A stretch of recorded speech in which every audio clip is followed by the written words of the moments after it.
Hi everyone, welcome to Focused Study. Today we will discuss about G20.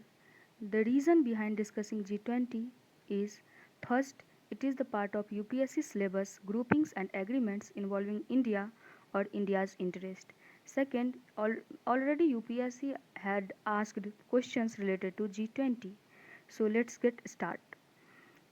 Till now, if you don't subscribe my channel, please like, share and comment and subscribe this channel for further notification.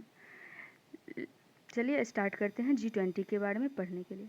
अभी तक आप लोगों को thumbnail देख कर के ये पता चल गया होगा कि हम G20 को प्रीवियस ईयर क्वेश्चन बेस्ड पढ़ने वाले हैं। दैट मीन्स कि यूपीएससी ने जितने भी क्वेश्चंस अभी तक प्रीवियस ईयर में G20 से रिलेटेड पूछे हैं उन सभी को डिस्कस करेंगे और अदर चीज़ जो G20 से रिलेटेड है उसे भी डिस्कस करने की कोशिश करेंगे। और इसी तरीके से अभी तक यूपीएससी के द्वारा जितने भी ऑर्गेनाइजेशंस पूछे गए हैं उन सभी को एक एक करके हम फर्दर वीडियोज़ में डिस्कस करने की कोशिश करेंगे। So let's get start. This year we all know that India is hosting the G20 presidency. So this is the logo made by India to represent the G20. You can see the questions related to G20 asked by UPSC. I can read with reference to the G20 common framework consider the following statements. यानी इसमें G20 के common framework से related questions पूछे गए हैं। इन सारे questions को हम सॉल्व करने की कोशिश करेंगे आफ्टर दिस लेक्चर। दूसरा क्वेश्चन अगर हम देखें तो इसमें पूछा गया in which one of the following groups are all the 4 countries members of the G20। यानी ये चार कुछ कंट्रीज़ के नाम दिए गए हैं, इसमें से G20 के मेंबर कौन कौन है, इस तरीके से कुछ क्वेश्चंस पूछा जा रहा है।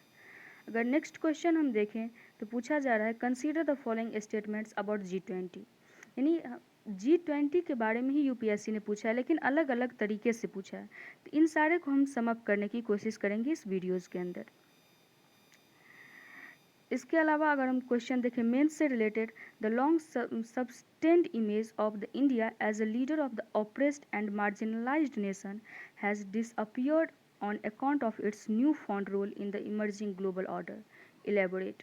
इस तरीके के क्वेश्चन में हम G20 के बारे में लिख सकते हैं क्योंकि अभी अगर हम देखें तो इंडिया SCO को होस्ट कर रहा है, G20 को होस्ट कर रहा है।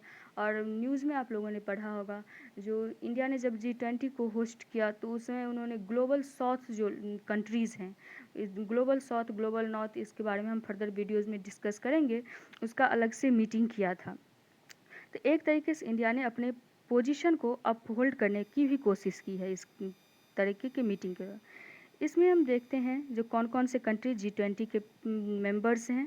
तो पहले आप लोगों को एक में दिख रहा होगा G7 लिखा हुआ, G7, G8, G20, G4, G33, ये सारे अलग अलग दैट मीन्स ग्रुपिंग्स ऑफ 7, 8, 20, 4, 33, ये सारे कुछ कंट्रीज़ ने अपने अपने ग्रुप्स बना लिए हैं। ये अलग अलग तरीके के ग्रुप बने हुए हैं।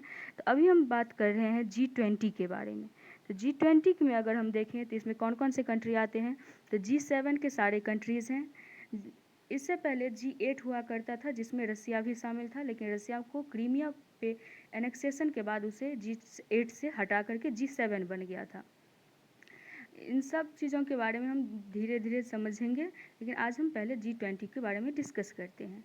और G20 में हम सारे कंट्रीज़ को अगर हम देख लें तो Germany, UK, France, Canada, US, Italy, Japan, Turkey, European union, Argentina, Brazil, south Korea, Mexico, China, Indonesia, Saudi Arabia, Australia, India and south Africa है। यहाँ एक चीज़ों पे मैं फोकस करना चाहूँगी, यहाँ पे दिख रहा है हमें यूरोपियन यूनियन, ये यहाँ पे दिख रहा है हमें यूरोपियन यूनियन। यूपीएससी में एक क्वेश्चन पूछा गया था, यूपीएससी इंटरव्यू में, मॉक इंटरव्यू में मैंने देखा था एक क्वेश्चन पूछा गया था जो G20 के अंदर टोटल कितने कंट्रीज़ आते हैं। तो अगर कंट्रीज़ पूछा जाए तो 19 कंट्रीज़ ही हैं। एक यूरोपियन यूनियन है जिसके अंदर बहुत से कंट्रीज़ लाई करते हैं।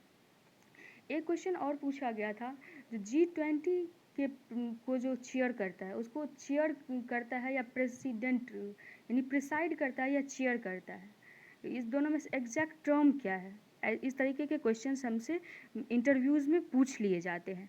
तो इन सारे चीज़ों पर भी फोकस करेंगे और फोकस रहेगा हमारा। चलिए अब नेक्स्ट शुरू करते हैं अबाउट G20। अगर हम G20 को देखें,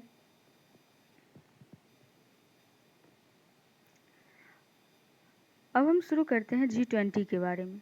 अगर G20 के बारे में देखें तो सबसे पहले इसकी कुछ बेसिक इन्फॉर्मेशन को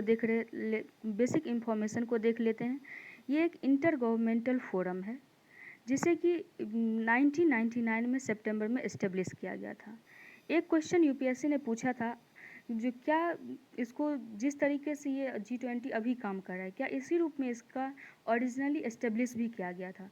तो उसका आंसर यहाँ पे दिया हुआ है, after Asian financial crisis establish as a forum. यानी जब एशियन फाइनेंशियल क्राइसिस हुआ था उसके बाद इसको इस्टेब्लिश किया गया था G20 को, और इसे मेनली फाइनेंस मिनिस्टर और सेंट्रल बैंक गवर्नर्स के लिए ही इस्टेब्लिश किया गया था, के द्वारा ही इस्टेब्लिश किया गया था।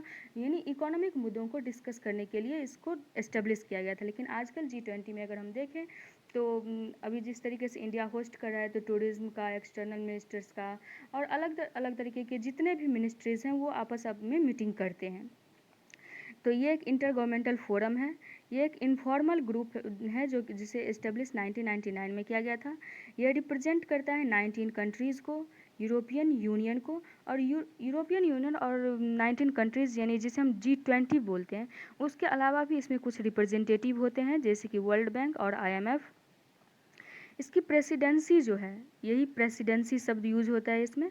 प्रेसिडेंसी जो है एनुअली रोटेट करती रहती है, और ताकि रीजनल बैलेंस बना रहे, ऐसा ना हो चूँकि G20 के अंदर जो डेवलपिंग कंट्रीज़ हैं वो भी आते हैं और जो डेवलप्ड कंट्रीज़ हैं वो भी आते हैं। तो एक ही जो डेवलप्ड कंट्रीज़ हैं वो मेनली नॉर्थ के साइड में है, और जो डेवलपिंग कंट्रीज़ हैं वो साउथ में, जिसे हम ग्लोबल नॉर्थ और ग्लोबल साउथ के रूप में जानते हैं। लेकिन G20 एक ऐसा फोरम है जिसमें डेवलप्ड और डेवलपिंग कंट्रीज़ दोनों आते हैं। तो एक ही जगह एक ही रीजन में बैलेंस में इस्टेब्लिश ना हो जाए, इसलिए इसको रोटेट किया जाता है। अगर हम इसकी सेक्रेटेरिएट की बात करें तो इसका कोई भी फिक्स्ड सेक्रेटेरिएट नहीं है, कोई परमानेंट सेक्रेटेरिएट नहीं है।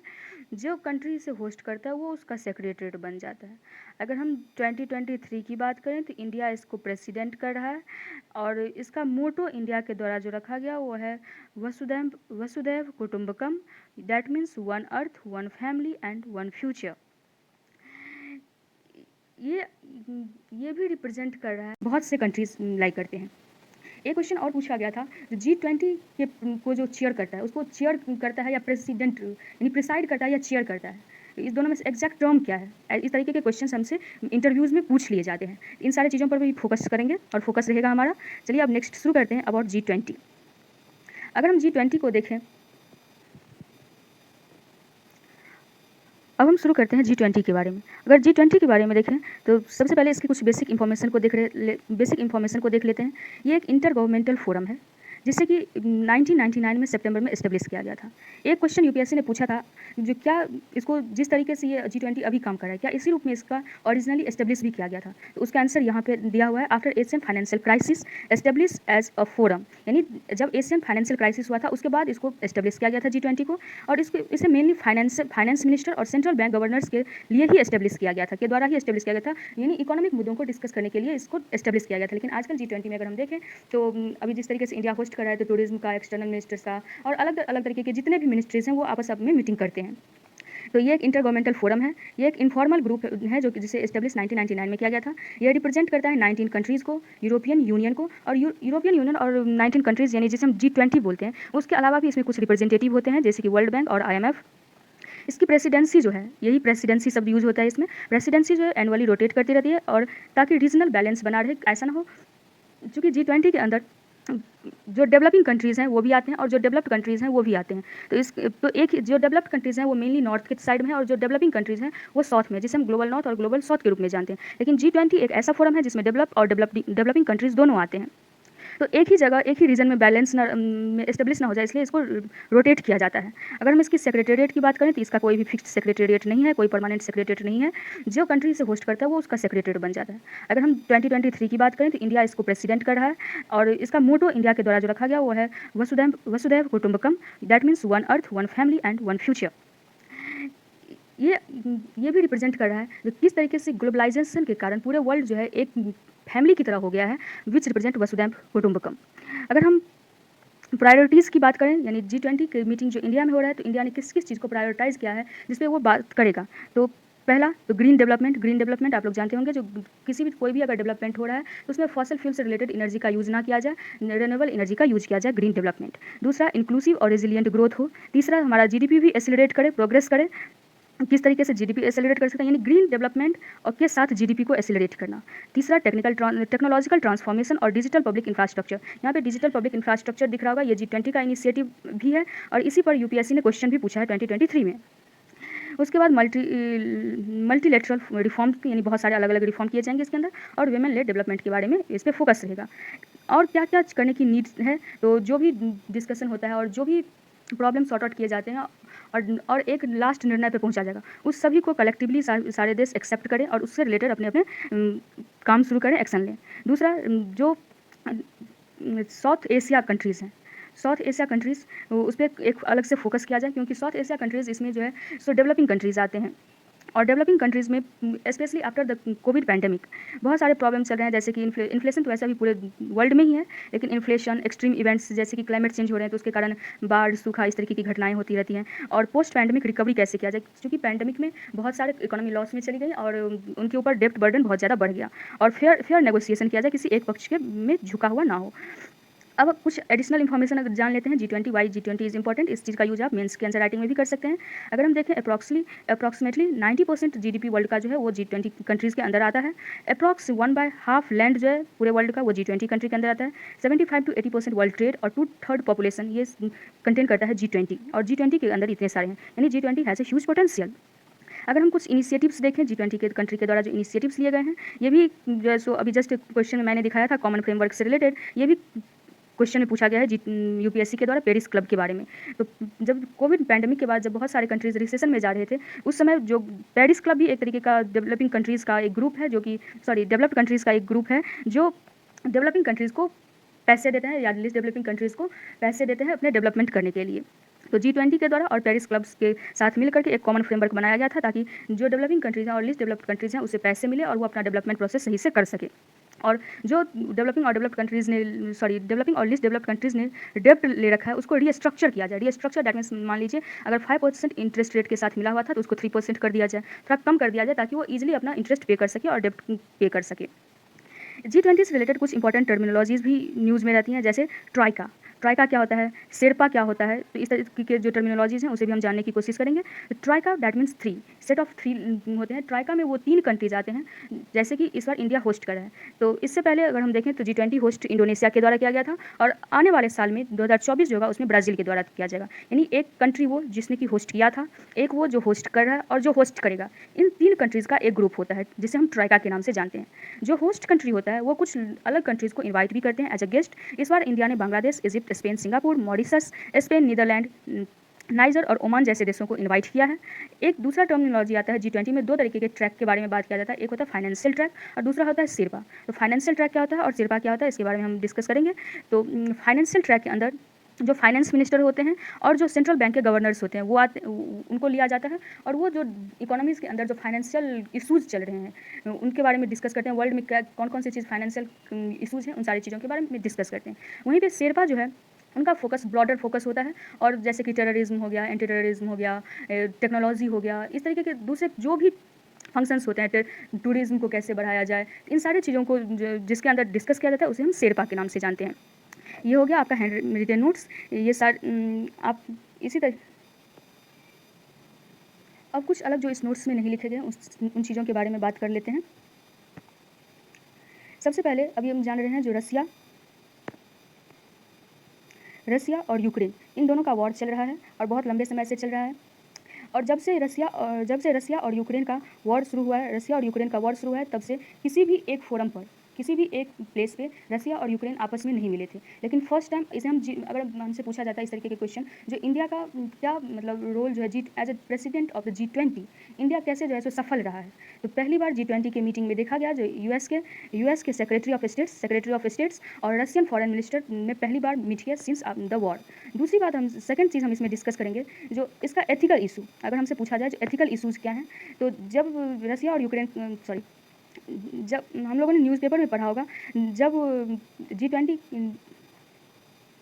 न्यूज़पेपर में हम लोगों ने देखा होगा जिस समय अलग अलग फॉरेन मिनिस्टर्स और finance minister foreign minister, finance minister, tourism minister और अलग अलग तरीके के जो बॉडीज़ होते हैं जो इसमें अलग अलग तरीके से मीटिंग कराई जाती हैं। तो अगर हम देखें तो एक न्यूज़ आया था जो दिल्ली में प्रिपरेशन के लिए G20 के मीटिंग के प्रिपरेशन के लिए जो कि सितंबर में होने वाला है उसके प्रिपरेशन के लिए बहुत सारे लोगों को हटाया गया, यानी जो गरीब लोग रास्ते के सामने झुग्गी झोपड़ी बना करके रहते हैं उसे वहाँ से हटा दिया गया बिना किसी प्रायर नोटिस के। तो इस तरीके की जो चीज़ें हैं ह्यूमैनिटेरियन ग्राउंड पे अगर हम देखें तो इसे हम जब एथिक्स में हम एज अ एग्जांपल यूज कर सकते हैं, एथिक्स में हम एज अ एग्जांपल इन तरीके की चीज़ों को हम यूज कर सकते हैं। Thanks for watching. Please like, share and subscribe this video if you like, and for further notification please subscribe this channel.